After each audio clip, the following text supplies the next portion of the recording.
So no. we are very ready. No sleep and very ready.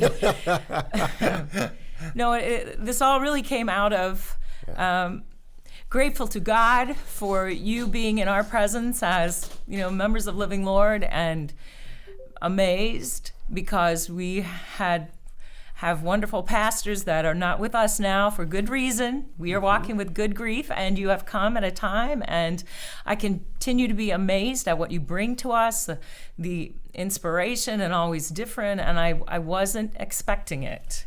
And so then it makes me just wonder, like, how did you learn to do that? And how can it be this good, because this is what you do. So that's kind of where that came from. Mm-hmm, mm-hmm.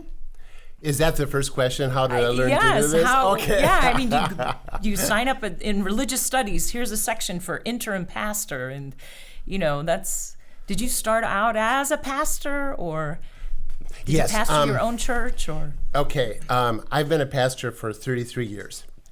And my first 10 years was in the parish, and I learned a lot, and I really enjoyed that. And I became quite involved in synod activities because my congregation was near the synod office, and I really just loved my former bishops, including April Larson, who's well known around the church.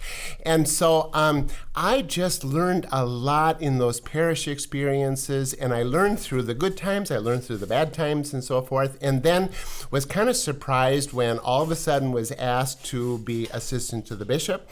And I worked with congregations that were in the call process. And they were looking for a new pastor, just like Living Lord is now looking for a new senior and then ultimately a new associate pastor. And I really liked that. It was kind of like a puzzle all the time with lots of little pieces and so forth and so on. And we started noticing that some of the congregations really did well. And they ended up feeling kind of like you were talking about at the beginning. They were feeling grief about losing their pastors. They were feeling apprehension. They were feeling nervousness about the future and all those kinds of things. And then I would watch them through the whole process, and they started to kind of get some energy about it. And then they would call a pastor, and if things went well, they would call a pastor who was a good match for them. And then, what I noticed was that my favorite part of that job was helping a congregation through a transition. And then usually I would do the installation when they were installed. And so as in good Lutheran fashion, they would always have a potluck or a meal at the end of that worship service. And so what was exciting to me was to watch them now interact with their new pastor. And then I would drive away and I would feel like this is a flock that is now going to have a new shepherd and is being cared for. And so in a way, I was out of the picture now. I was in the background. I was part of their history, but they were going to keep moving forward in ministry. And there were lots of other congregations that I would continue working with in the call process. So that was my own personal self-reflection. We also noticed that sometimes congregations really struggled through that whole transition. And so in 2001, I proposed to my bishop that I go and do a week-long training course at Luther Seminary in St. Paul for interim ministry. And I went there, and it was just a wonderful revealing kind of some of the dynamics that were going on and how to walk a congregation through all of those challenges and the opportunities and so forth. And some of the things that I learned there, I still refer to. And one of them is that during a transition, like any change, the emotional system becomes unlocked. And things that seem steady and certain and predictable and stable are no longer the case. Mm-hmm. And that is both a danger and an opportunity at the same time. And if you're able to take that and work with it and keep focusing forward while not forgetting the past, you are able to have this incredible almost like transformation that happens. I have seen over and over where congregations can do more in a few months than sometimes they can do in many years. I mean, I think that's it, is that you're here, you're vibrant, and you're leading us. You came in saying, I'm not going to be here forever. And it feels alive, like we are going somewhere. We will get there. We know you won't be here, through that, but still there's an energy and an excitement and a mission. There's a place to go. Wonderful. And all of us are responsible for that. Exactly. We have something to do. Yeah. And I guess it's back to that. You like organizations and to understand what an organization needs in order to drive it to a goal. That's just... Well, it's a little bit like what we've been reading in Philippians. We've some of us are still kind of reflecting on some of those words that Paul had. And he talks about pressing on toward the goal, toward the heavenly calling in Jesus Christ. Well, if you don't have a goal, you can't press. Exactly. So, I mean, you just sit. So the fact that, you were already cultivating the goals, and that just helps so much. Anyway. Yeah. Well, to me, it's a very exciting thing here. And so, to just a little bit more about my history is that I thought at the time, someday I would like to do that directly. I was working for the Synod and the ELCA in various capacity for about 17 years. So sometimes I'll tease myself and say I was a church bureaucrat for 17 years, okay? And I liked it. I learned a lot from that. But there was this longing to be with people again in the parish. And I just kind of felt this inside of me, and I liked going out and being with people. And when I was working for the ELCA, I traveled all over the United States, all over the world. And I just started realizing I feel at home anywhere. And I also knew that it was really hard to get interim pastors when and where you needed them. Most of them like to live at home with their families. Imagine that, Right. And we struggled sometimes. We could not find the right one with the right experience and qualifications. And so I started thinking, I think I could be useful to my church if I were available to go where needed, where God calls me, and so forth and so on. Yeah. So back in 2015, I made myself available and put that out there that I was available to go anywhere. And so, coast to coast, there was one time when I had someone in New York City and someone in Nome, Alaska that was asking me about coming there. And I thought, this is just great. And so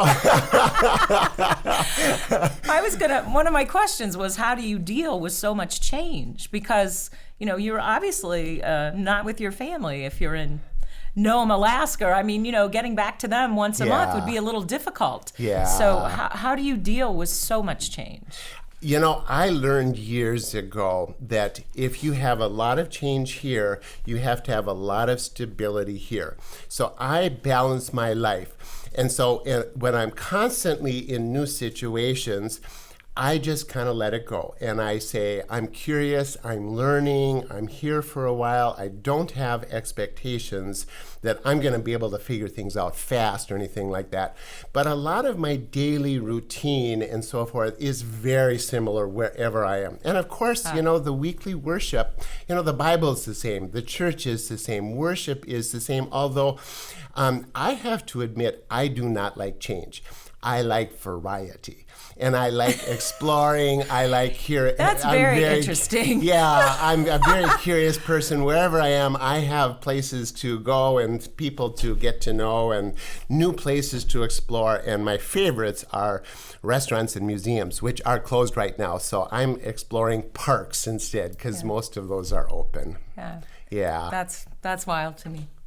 So, no, I mean, I really wondered, if there was if you come in as a young person who wants to go into ministry, is there a niche where you can go into interim training? And so I understand that really from your background as a pastor, you were able to, and work with the ELCA, you were able to see what this need, was. Yeah. So. Well, and some of it is a lot of the work I did with the ELCA as well as within the Synod office was in international work, global mission, cross-cultural, and so forth, both within our territory but also in other countries.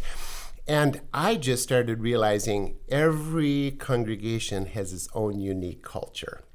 And my job is not to say what that culture is to help people fully express that culture and to live with their values and so forth and so on, while still proclaiming Christ and the gospel that we have together. And so I don't have preconceptions about how things should work. I want to find out where they are and what are their values and customs and so forth. But then often people will say, but we'd like to do this. And so then we explore, so how do you get there and what are effective ways of doing that? Yeah. So one of the things that I've learned, and this was from my earliest years of ministry, is that every congregation's culture is largely determined by their size.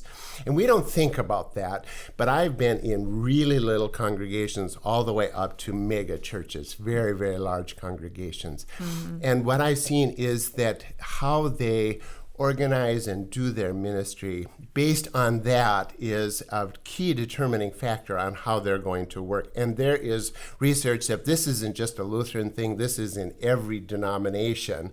And so I often will look very carefully at the size of a congregation and then how they're organized and what their patterns and styles are and so forth. And so sometimes people express that there's a mismatch between how they're organized and what they are and what they want to do. So then we look at that and, my son is a chiropractor. And every month when I'm home, I go and visit him because I have some things that he helps me with. And he always starts out with an assessment. How are you doing? Where does it hurt? And he asks me, but then he also does his techniques and so forth. And so it's a little bit like that with the body of Christ, which is what we are. We're an organization, but we're also living. And so it's kind of an analogy there. And I will just tell people, so how are you doing and where does it hurt? And then, we might make an adjustment, and those adjustments might need to happen for several times before a person feels really well and can thrive with the body that they have. So, yeah. But being able to come into different, congregation and observe those things and apply what is needed. We know why they loved you at the last church. Because I really appreciate how you were feeding us. And obviously, I'm only seeing you in the sanctuary. I don't know how the administrative end works. Sure. I don't understand, except for what you're explaining to me right now in terms of being an interim pastor and the structural workings of the congregation. So I really appreciate it. Thank you so much. And I absolutely was not expecting you to stand there with a lamb for the entirety of your message. I was like, he's going to go get some photos with and there you were. So you've had some experience holding livestock. Yes, I have. That was not a class in seminary. So No. My dad had a hobby farm, and we always had some animals, and I just always like animals. So it looks like there's a question that's been submitted to the chat room. So then. Yeah. And this was kind of my change question. How does your wife and your family deal with you being gone so much? We've been doing this for now 12 years. Okay. There was a point in 2008 where I got a position working with the ELCA Global Mission in Chicago. And at first, my wife and I were thinking that we would all move there together. But then for a number of reasons, it just became better for her to keep the family home. And we also got a foster son who we committed to raising through his high school years, and he's 15. And so it became kind of like that place of stability that I was talking about. I can go almost anywhere and try some things, but it's really nice to have her and a home that is familiar, that we've lived in for now 30 years. And so, and she is a warm, wonderful, outgoing, funny introvert. And so, and you weren't thinking I was going to end that sentence that way. No, I didn't know what you were going to say. She just loves to do the things at home by herself that she can. And so she quilts all winter and then she gardens all summer. And that's just her best thing. Yeah. And she's also the choir director, and she's now grandma and taking care of little William a couple days a week. And she's a mother to our foster son. And so she's really been that wonderful place of stability. And all this is to say that when I first moved, I wanted her to move with me so badly. And I just moped for a solid year. And then the second year, I didn't mope quite as much. And then I realized, I got to make this work because this is the best thing for us. And so we talk and chat, sometimes by phone, sometimes by Facebook. She sends me funny things that she finds on Facebook. Yeah. And we keep in touch with each other. And so that's the best that we can do. So it's been a couple of months that I haven't been home again. But, right. I taught in Ethiopia for 3 months, and that was our longest separation, and I hated it but grew to adapt well to it. So we have some experience with this, and now we're starting to plan what our summer might be like and what kind of time together and vacations and so forth there will be. So yeah. Okay, so this is just a question, but so what is your retirement going to look like? Or maybe you never will. Is that it? Well, I'm just turning 60, so I have several years before the Social Security says I'm fully able to receive a full pension. And I've got a lot of energy and a lot of curiosity, and there are places to go.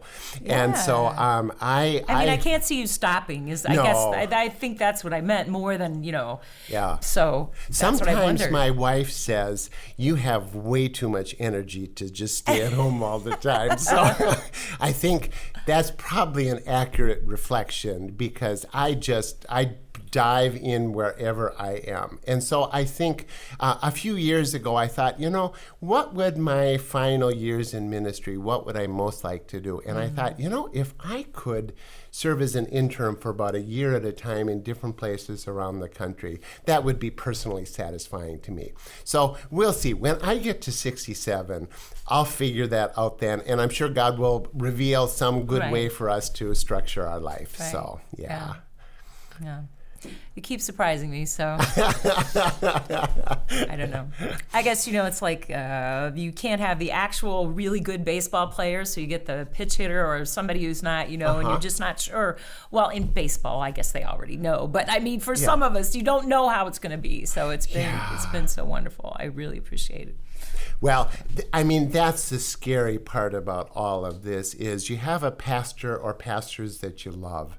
And you don't know who's going to be next, and if you're going to be able to have the same love and affection and feelings and so forth, So you can consider me kind of your trial. So well, I think the other thing that I don't want to leave out because you are pointing to Christ. Yeah. So and that is the thing that because you have been with a pastor for 15, 20 years, they're a part of your family. Oh, yeah.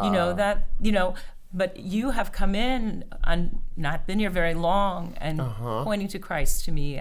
And I really appreciate that. I don't know if that makes any sense, but and again, it just makes us know how big God's family is. Yeah. Because he keeps bringing surprise brothers and sisters into our lives, to lead us and to teach us. Well, that is one of the best things that I could hear. If I point to Christ, that is my goal. And one of the things that I want to say that's really a testimony to Living Lord is that despite the fact that you had a long relationship with your former pastors, that Louis and I have felt from the first weekend that we have been warmly accepted here.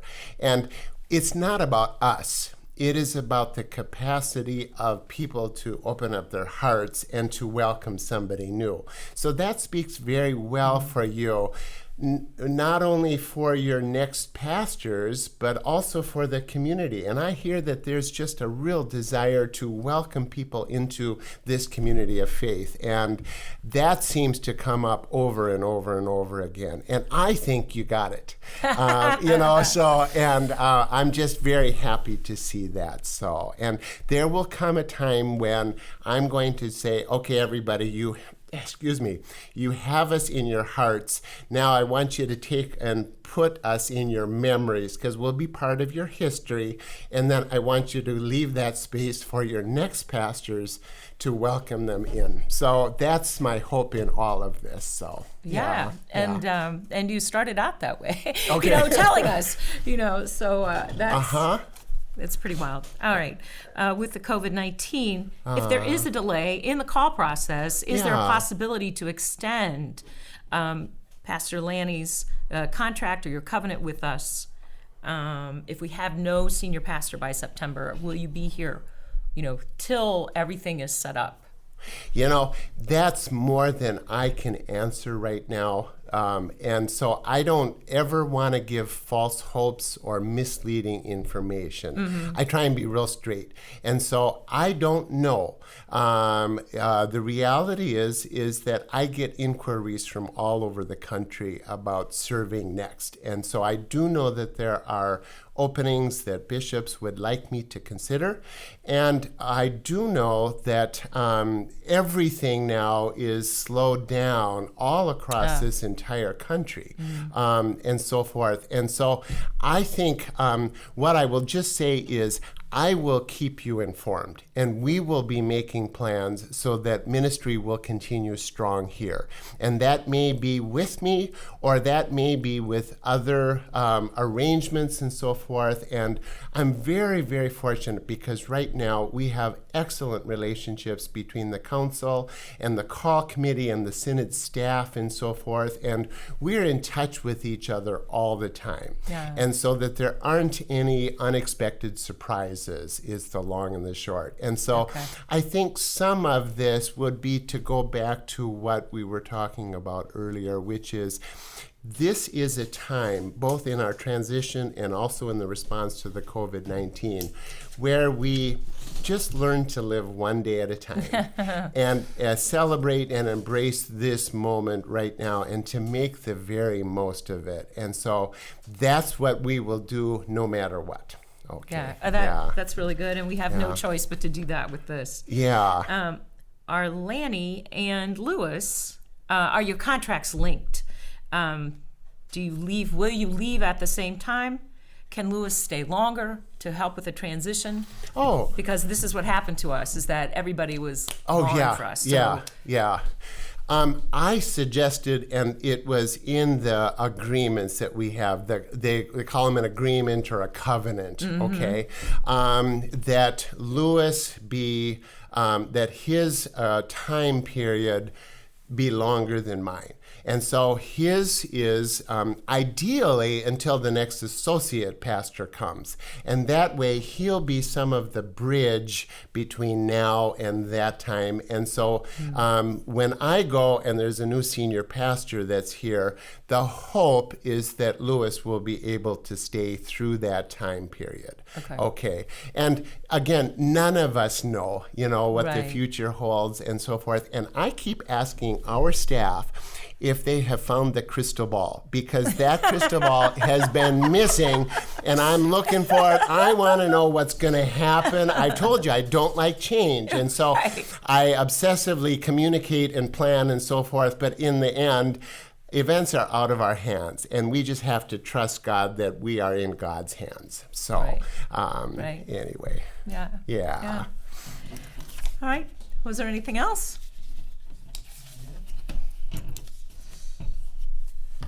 We're at about 2 minutes left, so. Oh, okay. Yeah. At 11 here. 2 minutes, huh? Yeah. Stretch it out here, Bethany.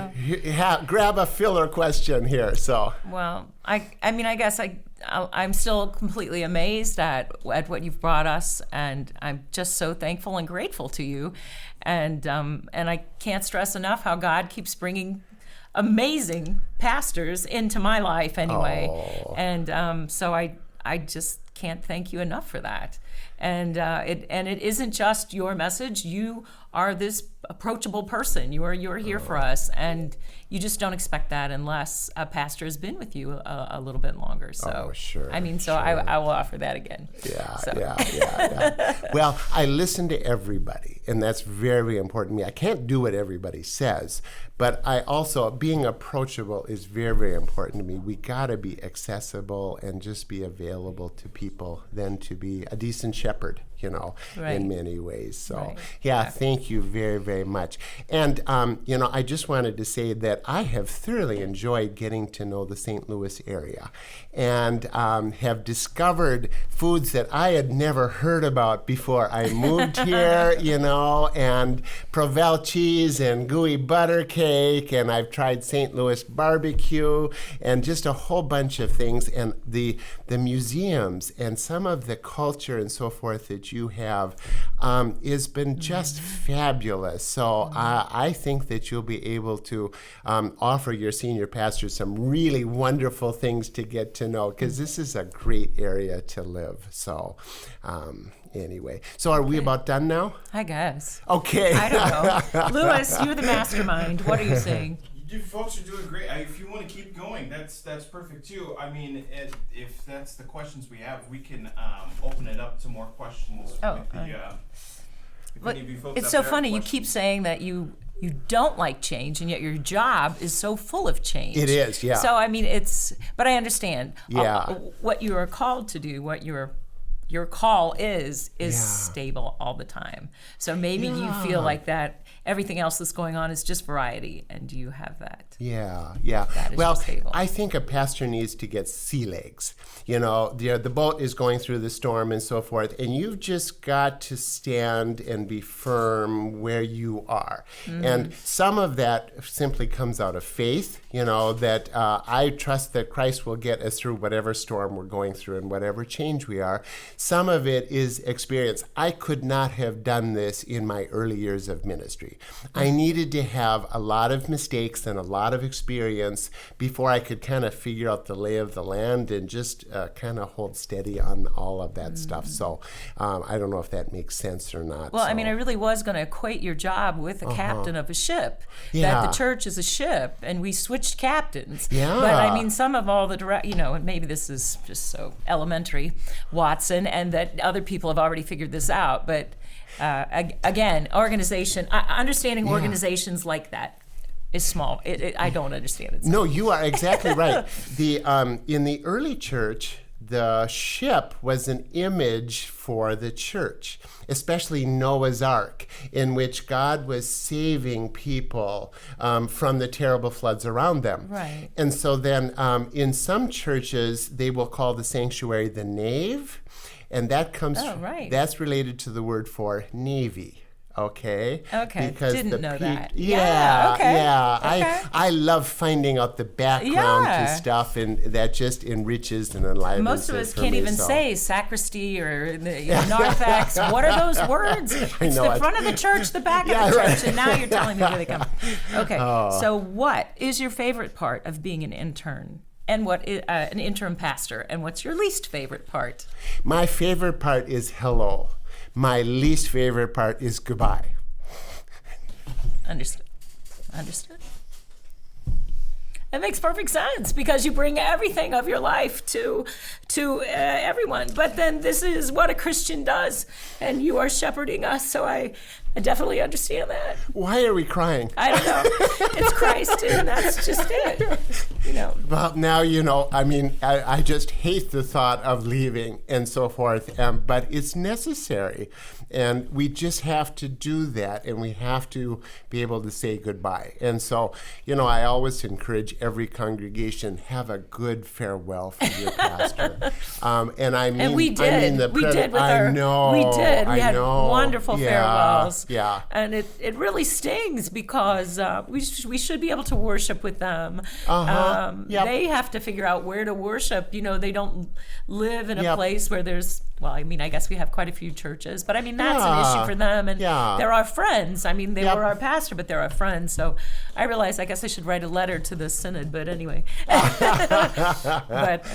Well, our capacity to say goodbye well helps us to grow in our capacity to welcome what's new.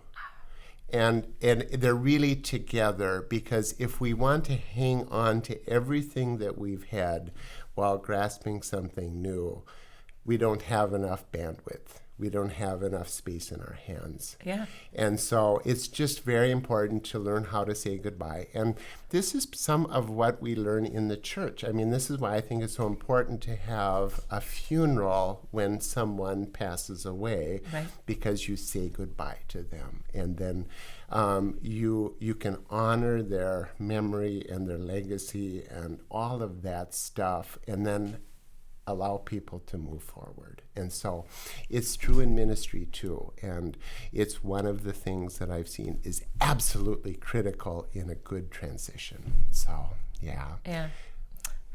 Perfect. Excellent. Yeah. Well Okay. said. Well said. I mean, because we know that the only way that you can begin to progress is there has to be some closure with what has been before, so that you can go to the next thing, especially if there's a loss. Yeah. And if you're unable, you have the luxury of having to deal with it over and over again until it goes. But I mean, it's just a process. You know, we have to. Sometimes it takes longer than others. But we're growing and we're learning.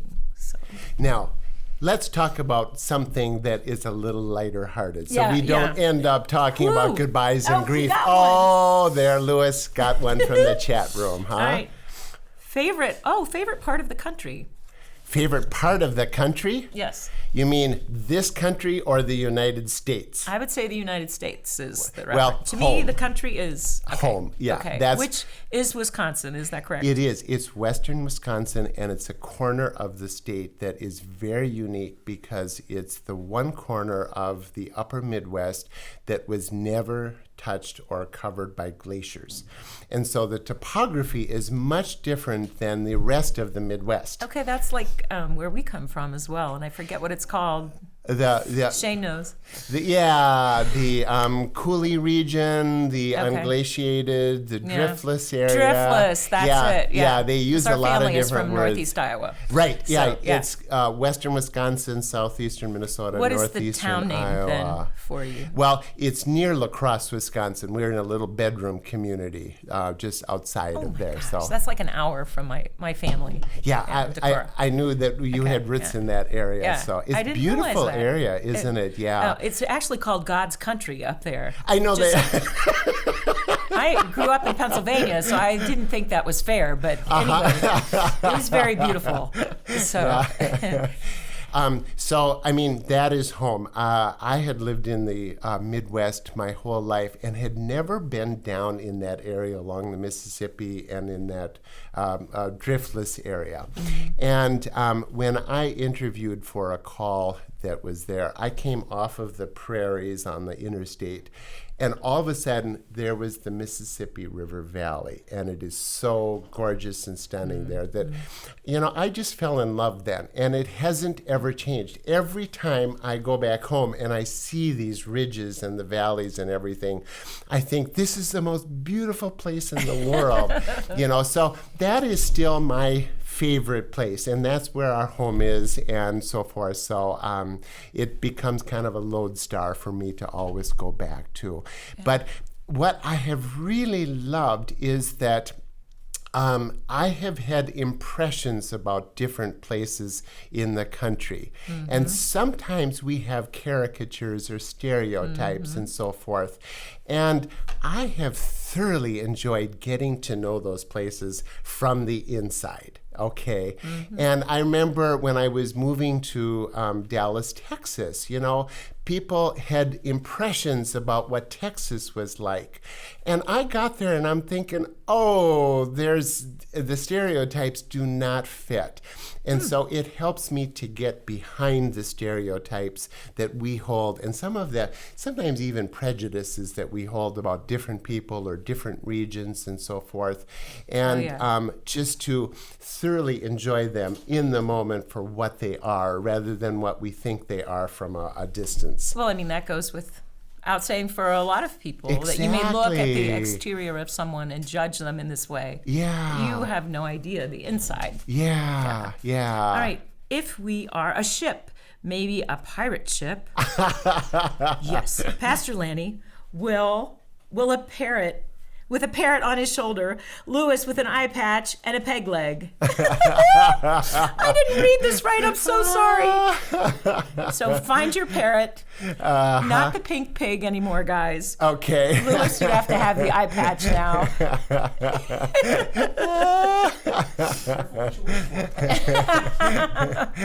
But a fun eye patch. Nothing that has to do with your actual physical. A fun one. It has been so fun because we didn't know each other, Lewis and I, before we got here. And there was an instant bond. And there was a common sense of humor that we have been able to kind of play off of each other in a really wonderful way.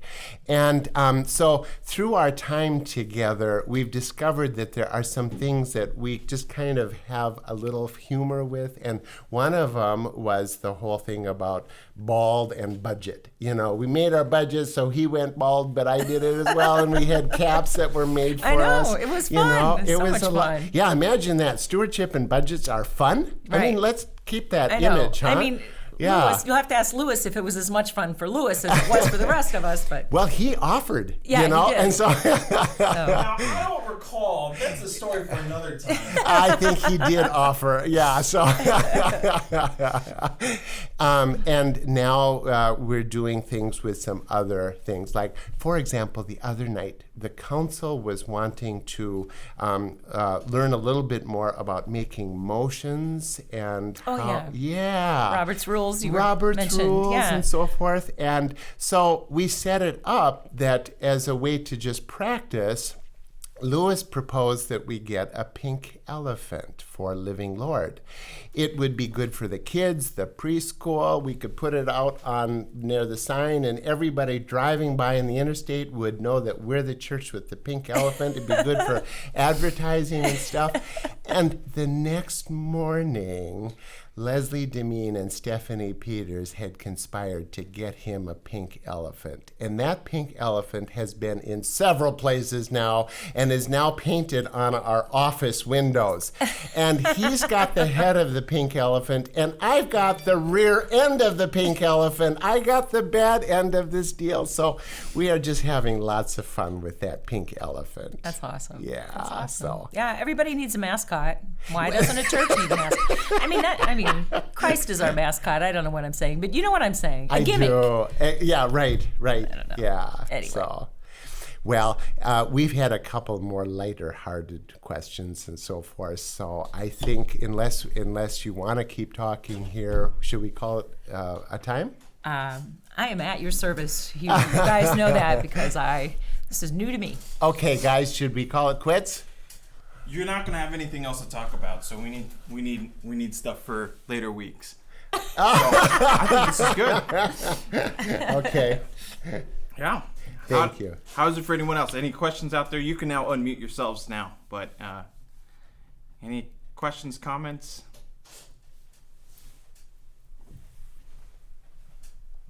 No, if we're good, we can call it a weekend. Thumbs up. Everybody, thumbs up. Yeah, okay. amen. Yeah. Or as we ended up sharing the peace for a couple of Sundays, peace. Okay. We can't. Oh, someone has a comment or a question? I just had a quick comment. Yeah. The service with you holding the lamb was just outstanding. Thank you. That was just so beautiful. I really enjoyed that last night. Well, thank you very much. And the pink elephant, if you drive to Wisconsin as we do, Yes. it's on Interstate 55 and there's an ice cream shop there. Okay. Douglas or something. You can see it on Interstate 55. Okay, that's going to be a stop. Okay, very good. Well, and I wanted to say that Louis and Ella both came out to help film the sermon with the lamb. And I had them take a picture of themselves because I thought, in a movie you get credits. And he's shaking his head now because I insisted that he put it in and he did not. So it was Louis and Ella that helped to make that possible. So anyway, give credit where credit is due. So Totally spaced on that. he says he totally spaced on that. We all get those days, don't we, huh? This has been so fun to spend some time with you and to see your faces and to just share some of these things. And I've really appreciated that. And I think they've recorded it so it can be posted like we did last week's session and so forth. Next week, we're going to have David Eberly talk about Lutheran Family and Children's Services. It will give us another chance to have a little more live connection, even when we're at a social distance like this. So thank you all very much. Thank you, Bethany, Louis, and Shane, for your undying work to make all of this work. I said that I did not have the class on virtual church when I was in seminary. I must have missed that day or something. I don't think we even conceived of it. And yet these folks have made it possible. And I'm very grateful to them and to all of you. So should we say farewell now? Okay. Farewell. Bye-bye, everybody.